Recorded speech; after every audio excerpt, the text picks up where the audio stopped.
Hey friends, I am Jaquilla McLeod, and we are back with another My Curious Mind video where we pick a question from our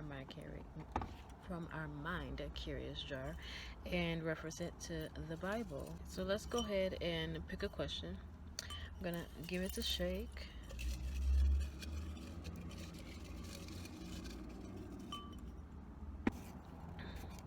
How are we supposed to raise our children?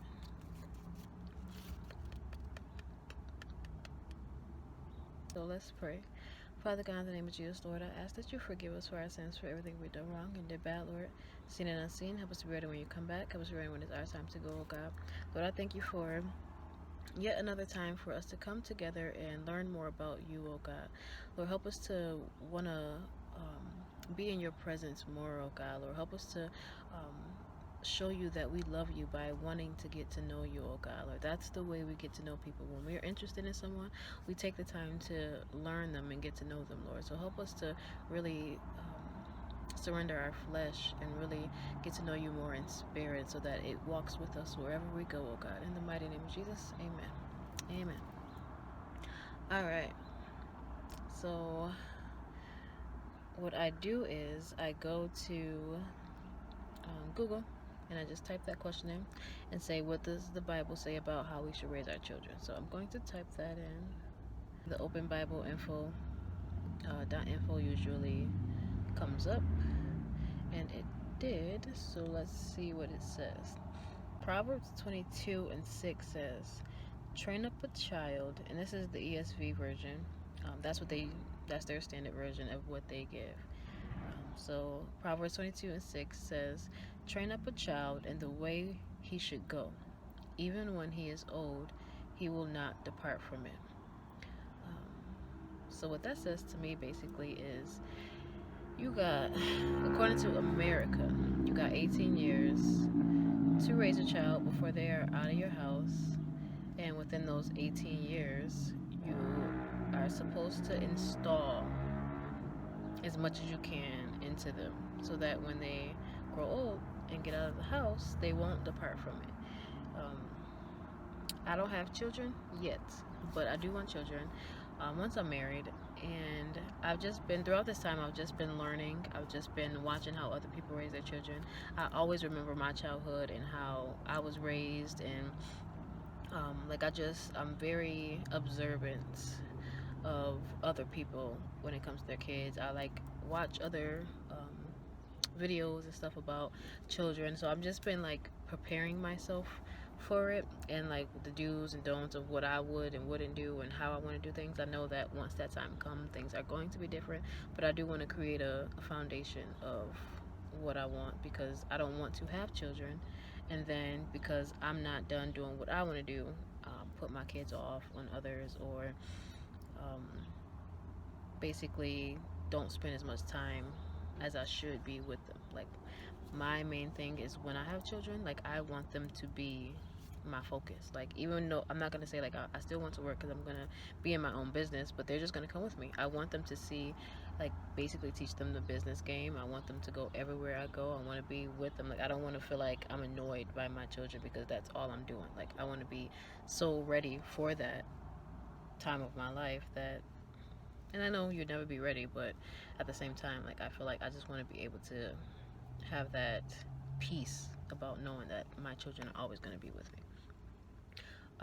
But when it comes to training them up, I feel like it's all different. It's all different. There's no guides, but there is. Okay, so we're born into sin, so you don't have to teach people how to be bad. So the goal is to teach children how to be good, how to live a decent life, how to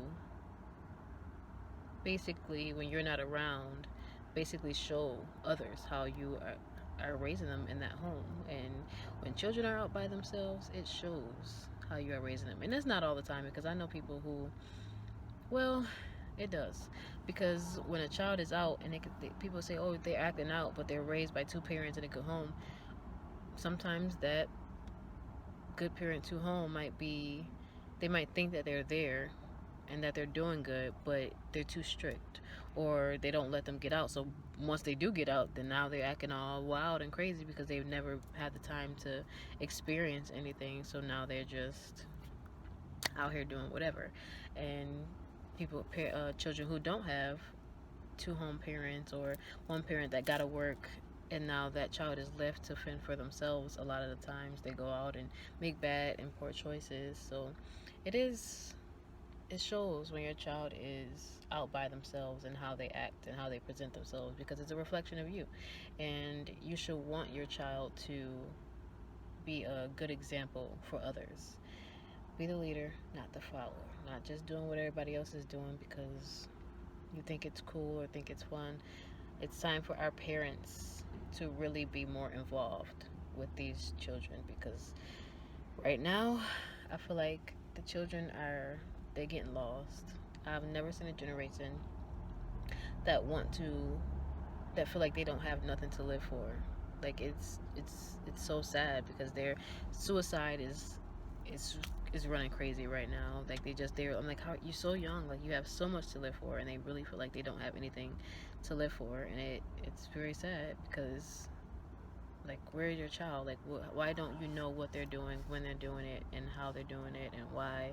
And I know you're not gonna know every single thing, but you should be present enough to where it's like, okay, I'm holding you accountable to do these things. If you betray my trust, then that's on you. But I'm trusting you to go out to do these things, so I'm expecting you to come back and me hear good things about it, not hearing that, oh, we got into a fight, or oh, this happened, this. It's so much, and I don't blame the children, because the children had to learn from somewhere.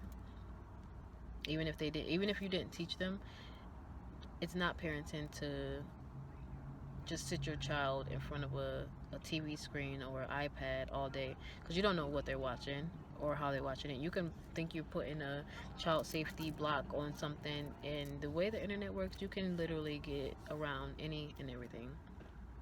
Um, so they can be seeing somebody else do something and want to do it, and it's just, you have to be very present in your children's life, so that when they grow old, even if they grow old and they depart a little bit from it, they're always going to remember what you said. We listen.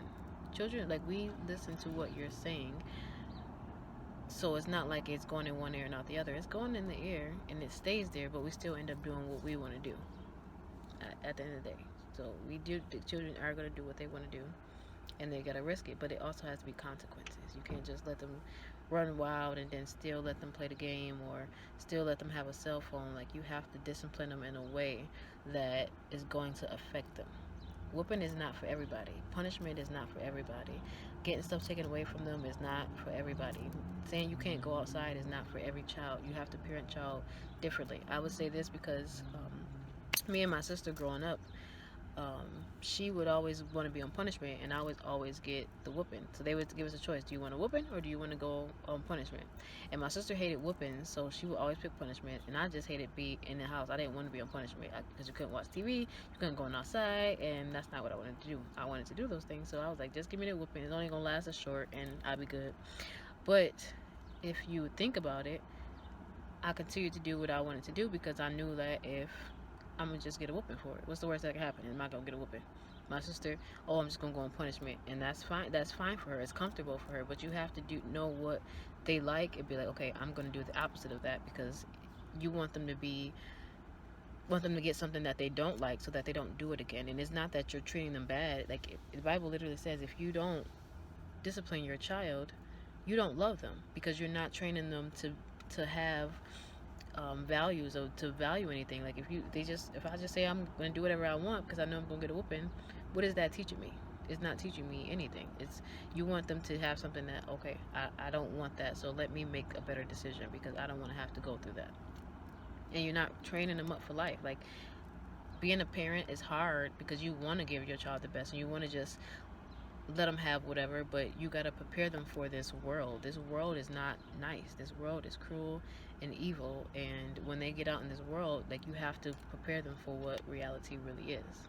So yeah, that's that on that. All right, Ephesians 6:4 says, fathers, Do not provoke your children to anger, but bring them up in the discipline and instruction of the Lord.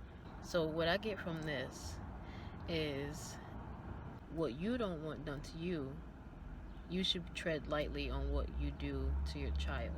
So, if you come in the room and you just yelling at them and belittling them, how do you think that feels? Like you don't even like your boss to tell you to do something, but yet you're yelling at, you go home and you yell at your child, or do this and do that and do that. Children are not your slaves. They're not your slave. Like a child has to see you doing to do. And what I mean by that is it's better for a child to do what you do versus do what you say. A child can't see you drinking all day long and then you say, don't drink, it's bad. A child can't see you smoking all day and you say, don't smoke, that's bad. You cussing all day, don't cuss, that's bad. Don't yell at people, don't treat people this way. But all they do is see you gossiping and talking about gossiping and but all they do is see you gossiping and treating people bad, not helping nobody. Like, this is what they see. They're a reflection of you. So what you don't like done to you, that the things that will bring you to anger, like even toddlers, like they get exhausted too, and they get exhausted quicker and frustrated quicker because they're still learning. They still have so much to learn. That's why they take so many naps throughout the day, because they get so exhausted so much faster. So you gotta think of it when you're telling a toddler, no, don't do that, no, don't do that, no, don't do that, all day long. Yes, you're training them to do the right thing, but you have to physically show them how to clean. Let them clean with you. Don't just tell them, oh, you gotta clean up, and they don't see you cleaning. Those things make children angry because they get upset. Like, you're not even doing it. Like, you telling me to do something that you're not even doing, and then what does the parents respond? I'm the adult, you're the child. But they have to see you doing something to actually do it, because then when they get older, they're gonna do the exact same thing and do the exact same in their lives, and then do the exact same thing in their child life. And that's not what we want. We want to create legacy. We want to create working men and women. We don't want to teach them to be lazy. It's like, oh, I can't wait. Like, and then I think that's another part of when we say, I can't wait to get older so that I can do this. And it's like, they can't, the only thing that reason why they can't wait to get older is because they can't wait to get older to do all the things that you tell them that they can't do, that they still see you doing. And then most of the time, it doesn't even come with an explanation. It's, I'm the parent, you're the adult, you're the child, so there's no explaining. When if you was to explain the no's, when you tell a child no, I feel like you should have to explain that no. And I'm just speaking off of things for me, because I felt like I would have been able to avoid a lot of things if I was explained that no. That explaining that no is very important for a child. It says, but bring them up with discipline, which proves that you have to discipline your child. And that disciplining your child, I don't feel like it always means it has to be a whooping. Again, it could be a variety of ways, but you have to know your child enough to say, what would you rather? That could be a question. What would you rather get? A whooping or punishment? Whichever one they say, do the opposite. Alright, Proverbs 13:24. Whoever spares the rod hates his son, but he who loves him is diligent to discipline him. And I think the Bible is talking about disciplining so much because it takes discipline. Like, even in our adult life, we have to be disciplined to get stuff done. If you want a nice body, if you want not even just a nice body, a healthy body, you have to be disciplined to do the right things so that you can create that healthy body. If you want to create a business, you have to be disciplined and focused to be able to create that business. It's the same way with your child. Your child is, I don't want to call it a project, but in a way it's like it takes up a focus as if it's a business. Like, this is your main priority, your main focus, and you have to be disciplined with it so that it turns out to be what God has called it to be. Because if you fail to do that, they always wonder why couldn't I get that, why didn't I have that? And there's children who can, like, get help and change and get learn to grow from that hurt, but why make them have to do that when you can just be the parent that you need to be for them? And I get it, you have to be the best parent that you are because of what you went through, but that's why it's so important to heal, to prepare for what you want. You know you want children once someday. You should be preparing yourself for that. No, you don't know the time or the day, or you will never be ready for it, but you can prepare yourself so that you're not creating the same generational curses, that so that you're not creating that legacy of nothing. Like, let's create legacy that's meaningful, that lasts long, that shows people how else to live. Like, we're growing and helping other people to grow off of what we're doing and what we're teaching our children. Like, that should be the goal, not to just repeat cycle after a cycle and say, well, this is the way that I was raised, or this is just how I am. Like, that at this point, that's an excuse. Once you leave your house, once you leave your parents' house, you're choosing to be that way at that point. You don't have to be that way. You can change. You have all the right and all the power to change your life, and you can do that. So I do believe that you have to be disciplined with your child, and that means whatever that is. It does say spare the rod. Again, like, that's why I say whoopings ain't for everybody, because whoopings for me, like, yes, it hurt, but after a while it became a game for me, for real, for real. Like, it really became a game for me. And I knew at that point, like, what's the worst that's gonna happen? I'm gonna get a whooping. I didn't care. It got to a point where I didn't care. So whoopings don't work for everybody. Yelling don't work for everybody. There's children who are very sensitive, and I'm not saying children in general. I'm saying children in your own household. You have to treat every child differently. Every child is not going to be the same. Every child that you have is going to be different. Let's go to Proverbs 29:15.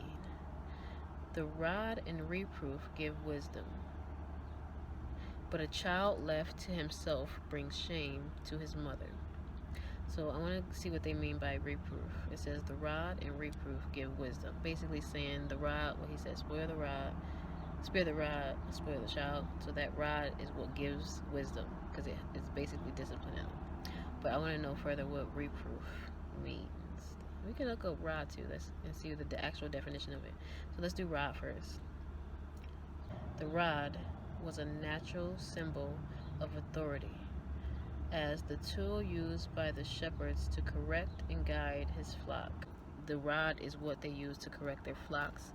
And I don't believe that it's like, oh, you gotta go in and beat your child. There's a difference between whooping your child and beating your child. There's two completely different things.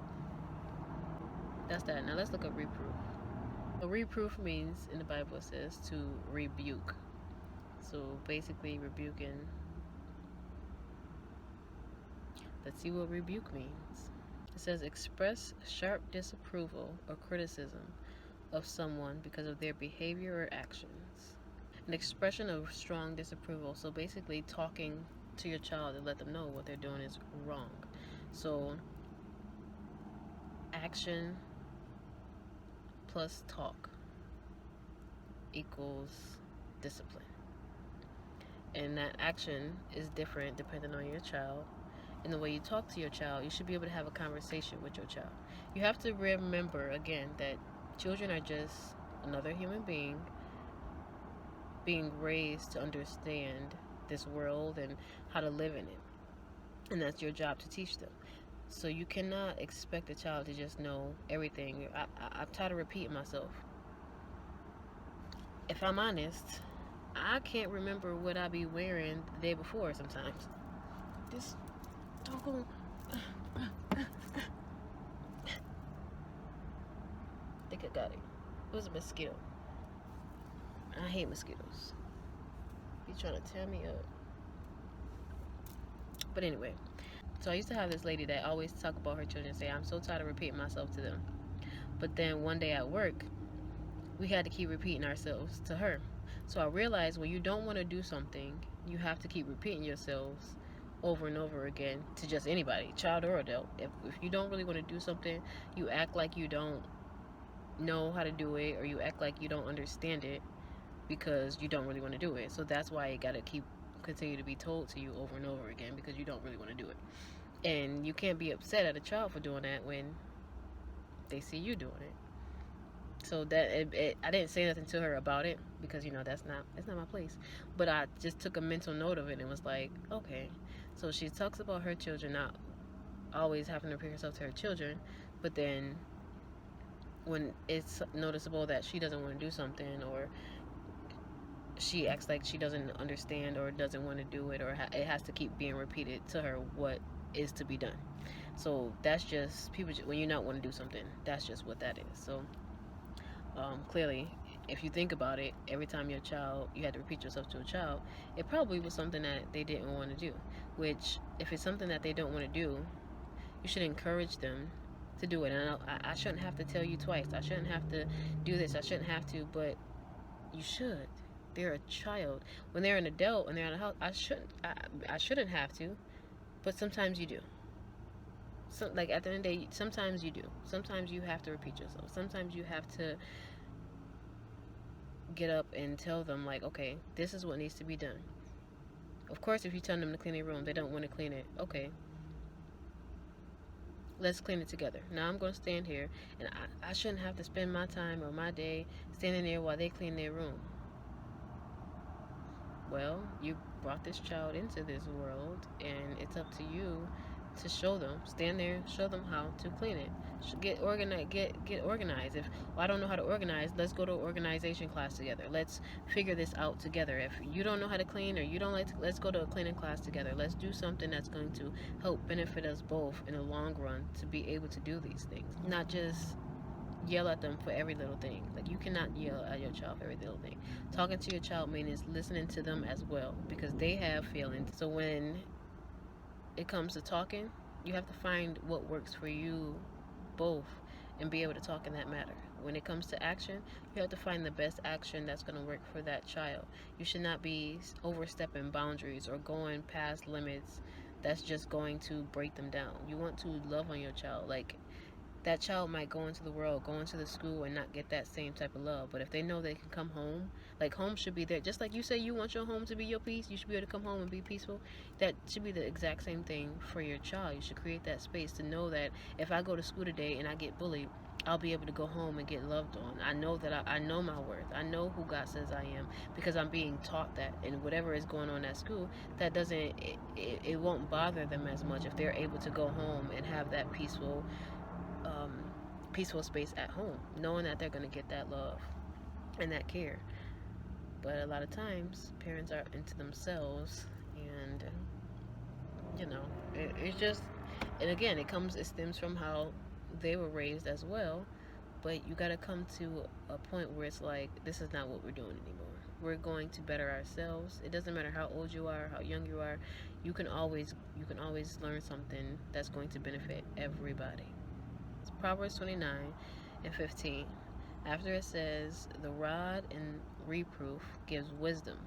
So again, action and talking gives wisdom.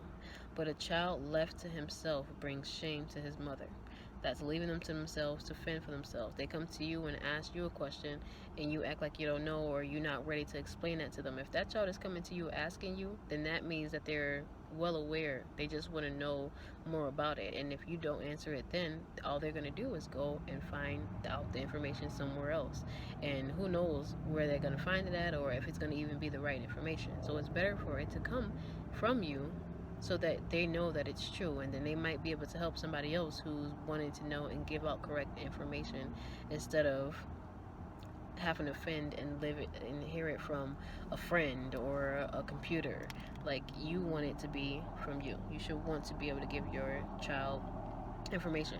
And even with this My Curious Mind, I was thinking of it in the sense that it could be for children as well, and it doesn't have to be Bible questions. Like, kids have questions all day, every day. That's what they do. They have questions. They're curious about this world that they just came into. So they want to know. And a lot of times, parents is like, okay, stop. Like, they get annoyed with them talking. So create that space where it's like, okay, every question that you have, let's write it down. We're going to put it in our jar. And when we have our family time, we'll pick questions and we'll talk about it. And we'll explain it to you in a way that helps you understand it, instead of just blowing it off and never answering it for them. You have to come up with ideas that's going to help It says that it will bring shame to his mother. And again, this is why I said that your children are a reflection of you, because what they do means that, what you did or didn't do for them. All right, Psalms 127:3. Behold, children are a heritage from the Lord, the fruit of the womb a reward. So again, when we always say children are a blessing, because they are. One, I really believe that God gives us children because He, like He said, raise them up in the way that they should go, and they'll never depart from it. He wants us to raise more disciples. He wants us to raise people who are going to go after their calling and not be afraid of who they are and whose they are, because we have too many people trying to create this facade of who they are or trying to be like somebody else. And He wants us to be comfortable being who we are. There is not one person in this world that is comparable, because God strategically and uniquely made us all different. Every person, can you imagine how the world would look if everybody was comfortable being themselves? Like, I feel like this world would just be so amazing, so creative, so loving, because everybody would just be content with who they are. But because everybody is trying to fight to be something that they're not, so many people are just getting lost. You're getting more lost because you don't know who you are. And that's important. It's so important to know. And that's the reward. That being able to sit back as a parent, I feel like, I'm not a parent, but to be able to sit back and look at the fruit of your children that you produced, that you raised, and see them going in a direction that is being called by God, it has to be a good feeling, because you know that that's what God wants. And although every parent, nobody is perfect, you're going to have mess ups, you're going to fail at some things, you're going to get some things wrong, and that's okay. Like, God is not faulting you for that. He knows we're not perfect. The Bible even says make room for people's mistakes. Like, don't expect people to be perfect, because they're going to fail you. They're going to fail you. But the goal is that we keep trying and keep progressing. We don't just settle. We don't just give up. We progress in what it is that we're doing. All right. Proverbs 22:15. Folly is bound up in the heart of a child, but the rod of discipline drives it far away from him. What is folly? I forgot what that was. Folly is defined as an act of foolishness or a lack of good sense. An example of folly is someone intentionally stabbing their foot with a pitchfork. Another example, they said, is folly is building a hospital on an earthquake fault line.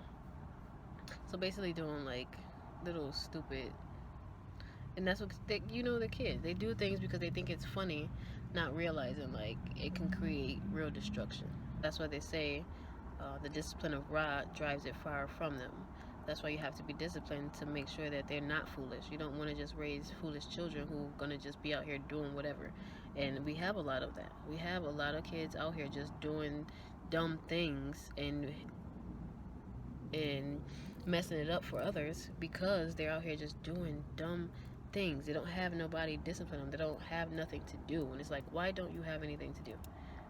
Why, like, where are the parents? Like, that is the main thing. Where are the parents? Like, we could never be outside without my mom sitting on the porch or being if she called us, we better be able to hear her, or better be able to answer her, and be able, if she's calling us and she can't hear, where was you at? Why was you all the way down there? You know you ain't supposed to be there. We got in trouble for not being in, like, eyesight of being outside. Like, she was always watching us and always making sure that we were doing the right things. We weren't allowed to just do any old thing. Even with other children, like, we got in trouble for doing stuff to other kids. We didn't just get away with it. Like, it was, you got in trouble for your actions. And that's how it needs to be. You need to be accountable for your action, and it's the parent's job. Like, the main thing is these gangs, and I feel like we've lost so many of our black men, and just men in general, because it's not only black gangs, but just men in general, and female. There's females who are in gangs as well, but we've lost so many children to gangs because it's like, where's the parent? And a lot of times the parent is, outdoing them, or a lot of them will say working, or and it's hard because we get a lot of parents that are sad when they lose their child to the street. But it's like,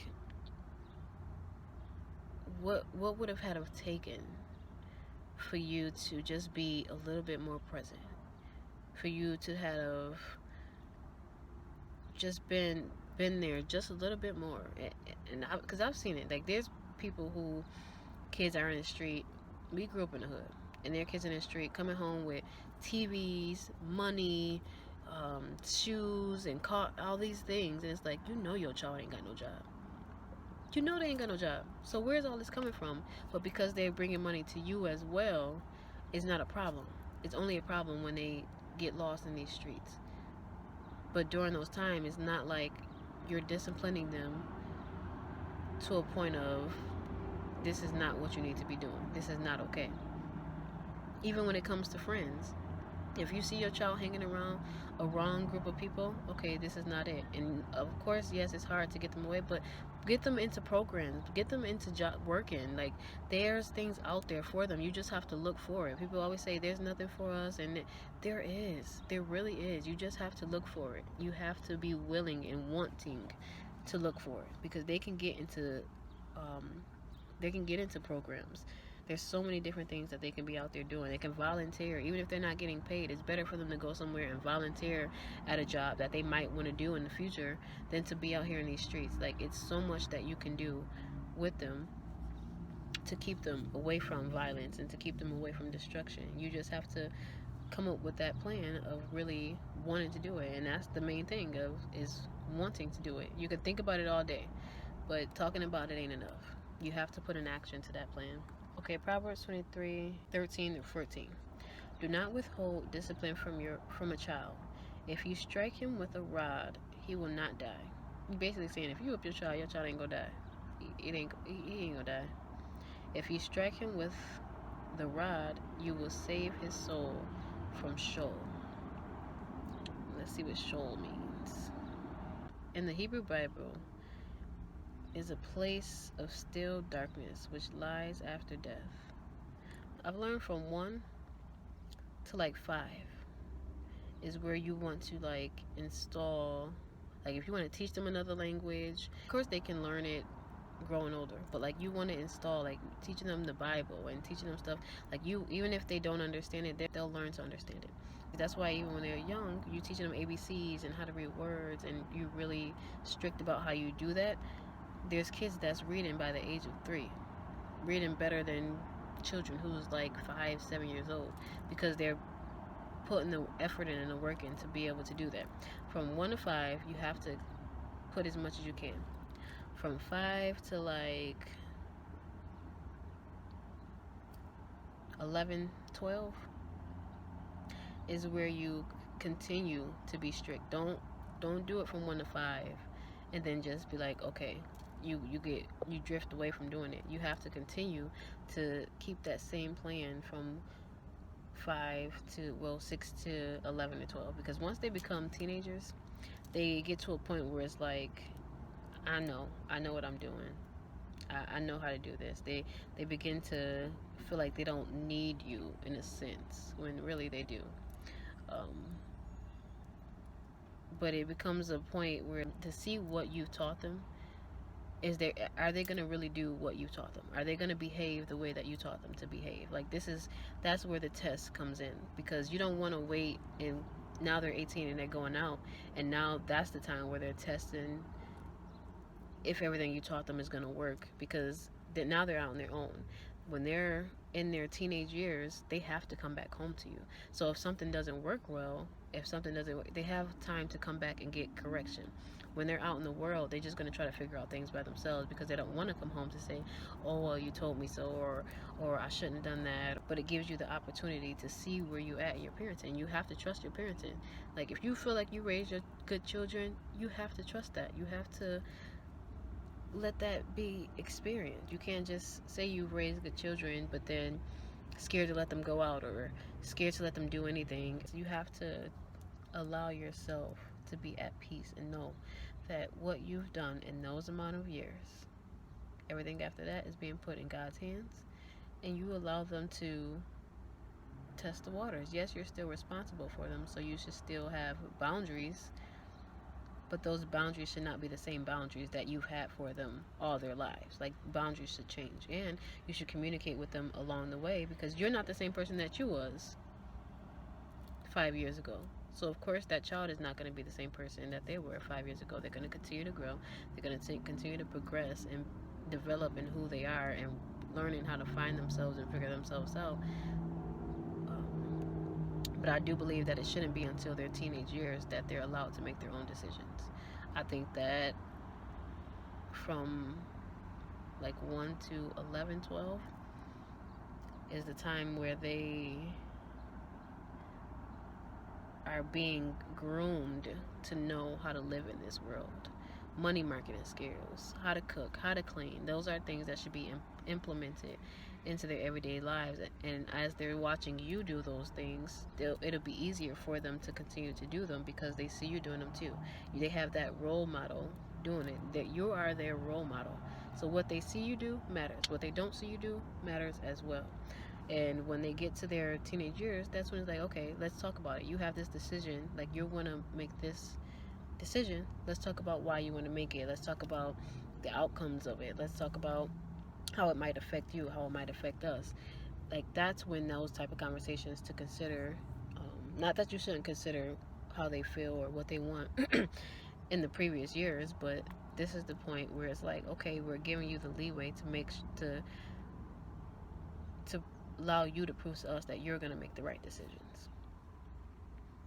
And those are definitely their teenage years, because it's different when you're a teenager. When a child is in a teen is in high school, it just is, it's different. That's where you really get to see, because in 4 years they're going to be out on their own. And if you don't let them test the waters, you don't want your child testing the waters out without being able to do it in your presence, because again, they don't have to come home to you. When they're in their high school years, they have to come home to you. So you should want them to test out what it is and then come home to you, whatever that is for you. Everybody's going to be different. Everybody's not going to allow their child to do the same things. Everybody's going to be different. Everybody parent different, and that's okay. Everybody is not the same. We have to remember that. Everybody is different. Everybody was made different. God made everybody plans to be different. So you just have to stay in your lane and focus on your lane. In your lane only. Alright. So Proverbs 29:17 says, discipline your son, and he will give you rest. He will give you delight to your heart. You ever have a child that's just bad all the time? That just, you always, it's always something. And I feel like this is what this is referring to. It says, discipline your son, and he will give you rest. You discipline him in the beginning, he'll give you rest throughout the rest of the years. In the beginning, it's always it's cute, it's funny, but once they get older, it's not cute and funny anymore. But now they were groomed to think it was, and now it's not that it's not too late. It's going to be harder to get them to reverse what they've already been taught to do. It's not easy to change. It's not easy for you to change as a person. So you can't expect your child to just change. It's a progression. Now at this point, if you didn't, that's what I'm saying. Like, it's never too late to change something. Because if you're at a point where right now you have children that is just kind of a handful, and you know that it's because you didn't install in them in the younger years what they should have been doing, but now it's like, okay, I need to get a hold on this. I need to figure this out. This is the time where it's like, okay, let's get help. Let's figure out what we can do to make things better. Don't just yell. Don't just discipline. Don't, like, at this point, it's beyond that, because if you weren't doing it already, they're going to look at you like you're crazy now trying to do it. So even if you do try to do it now, you still need help from outside sources, maybe counseling, maybe classes, something that's going to help them, and be patient with them. Know that, okay, I've allowed you to go this amount of time without this type of discipline, so I know that it's going to take time for you to become the person that who I'm expecting you or who I'm hoping that you will become. So you have to allow that space and that time. You didn't change overnight. Out of all the years, the things that you've done, you didn't change overnight. So you can't expect you tell a child to do something and think that they're just going to change and think that everything is going to be all good, because it's not. That's not realistic. They definitely have to progress, and that's just the entire world. It's progression over perfection, as we all say. So yes, allow your child to give you rest. Raise them up. Make them do what is right in the beginning, so in the later years you can rest. And that's what was the quote I think I read. Well, I know I read it, but I'm trying to think of it. Where it says, if you raise your children, you won't have to raise your grandchildren. But if you be your child's friend, you'll have to raise your grandchildren. It was something to that extent, but that is true. Like, if you're not raising your children, they don't feel like they're gonna have to raise their own. Oh, you can watch them. Somebody else will watch them. Like, no, raise your children, because they're your responsibility. If you have a child at a young age, like I keep saying, children are blessings. So if you had a child, it happened for a reason. Because I don't believe that nothing happens by chance. This means that this is time for you to change how your life is going. Because once you have a baby, your life should not still be the same. Your life should not still be consistent of going out drinking every weekend, going out to hang with your friends all the time. Like, your child, your goal now should be to raise that child to be the best that they can be, and to install in them the wisdom and the understanding, so that they don't have to go down the same paths that you went down. You want to break generational curses with this child. You want to get the healing. And I don't know where that whole thing of black people don't need counseling, or you don't, like, yes we do. Yes, we do. We need some type of help. We need something, because we've been trying to do it by ourselves all this time, and it's not working. Generation after generation, it's still the same thing. And you have your few that, make it out and change and want to grow, but it's time for us as a whole, as a world together, to just really get the healing and the growth that we need, so that we can create generations of greatness. That's what it's really all about. Like, you want to raise good children. But they have to have good influences, and that means having good role models. You are your child's role model. You are your child's role model, and if you don't raise them, something else or someone else will. All right, Colossians 3:21. Fathers, do not provoke your children, lest they become discouraged. Do not provoke your children, because they're gonna become discouraged, and that is what Colossians 3:21. You don't want to discourage your children. That's why I say the way you talk to your child, it matters. It really matters. I spent a lot of time thinking about how I was raised. I spent a lot of time in my childhood, because I want to go over things and think about it in the sense of, how did this make me feel? Because I don't want to put my child in that same predicament. So I'm like, if this made me feel this way, I'm not gonna grow. I'm not gonna have children and do the same things to them. So let me fix that now. If that's something that I find myself doing, let me try to fix that now, so that when I do have children, it's not the same thing happening. And I do believe a lot of times that we have parents who fight so hard not to be like their parent, not even realizing that you're being just like your parent.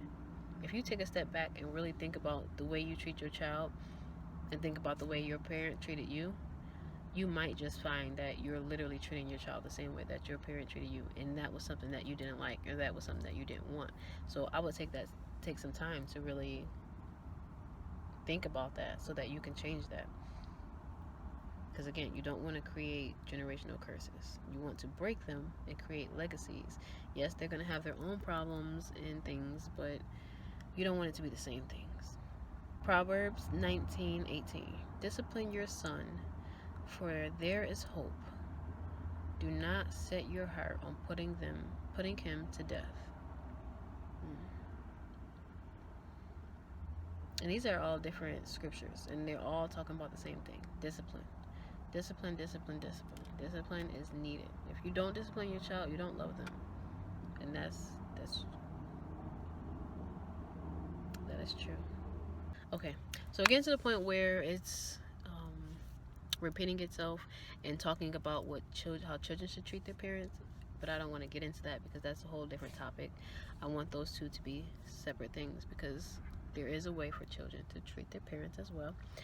But I do think it's important for parents to know how to communicate and discipline and raise their child as well, because that's all we get is how a child should treat their parent, but they don't have to be accountable, or they don't have to be held to a certain type of standard to be a parent. It's just, I'm a parent, which is not true. You can't just be a parent and think that you're always right, because parents aren't always right. And sometimes a child can be able to tell a parent, like I always say, parents can teach children and children can teach parents. The way my mind was as a child, like I honestly thought, like people would be surprised, honestly, the way I thought as a child. I remember up until the point of being like far back until 3, like when I say I go through my past all the time. So I'm always thinking about things, of how I did things and why I did things. The way my mind was set up, it was crazy. But I know for a fact that there was things that I would say that I know was right, but because it was taken as me being smart or I'm being disrespectful because I chose to say it, like I don't feel that that's right. Like I feel like children have a voice as well. So if you got something to say, there is a way to say it, but sometimes children are right, and because you feel like you're being told by a child, you feel like, oh, you're not about to tell me nothing. You being disrespectful. You're being smart. When deep down inside, you know that it's true, but you just don't want to be told by no child, and that's childish. That's childish of you to say that you don't want to be told. It doesn't matter who it is.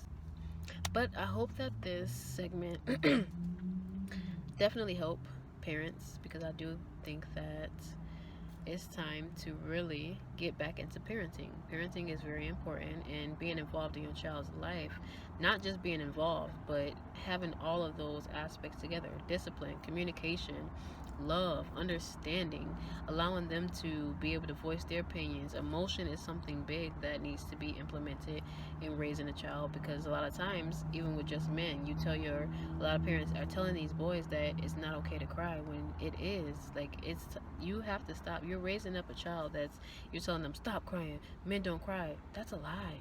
Men do cry.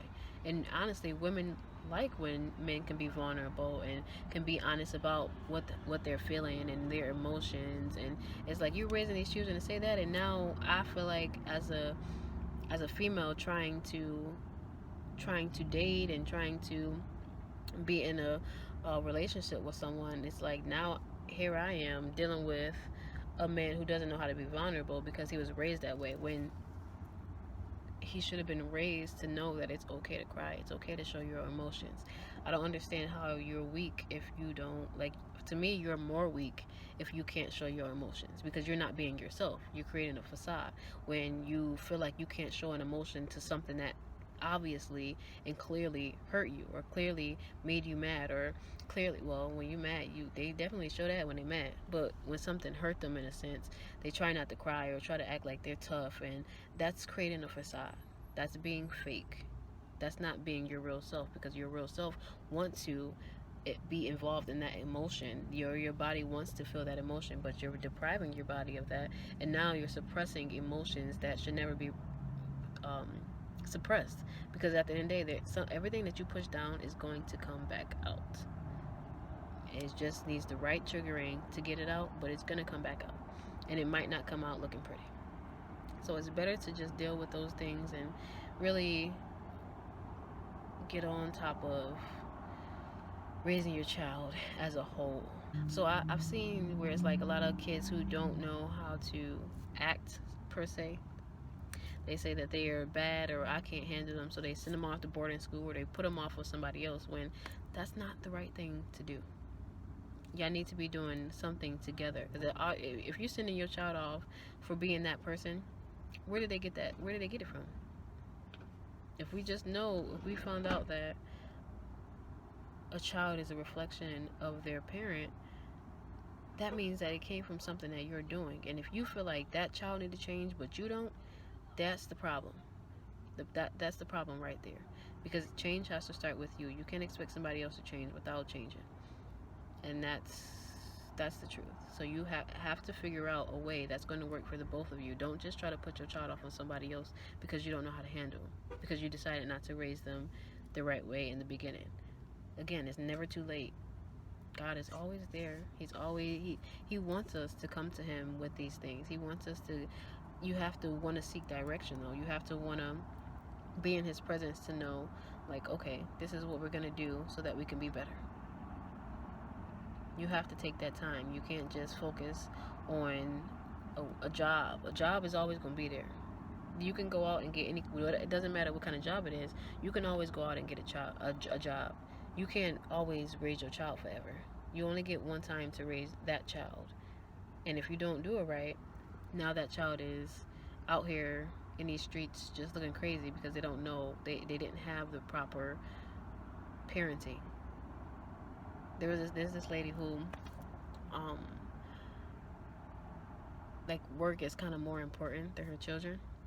And I don't want to say that because like her children are like, she really loves her children. She really does. But at the same time, she always says how they're mad at her because she's always working. Like she's never there. Like your child, like what do you want your child to remember you by? That you just was able to buy them things, that you gave them nice things, that you always did for them, but you were never there. Like a job is a job, and if you was to die today, all that job is going to do is find another person to take that position, because they don't really care about you in the sense of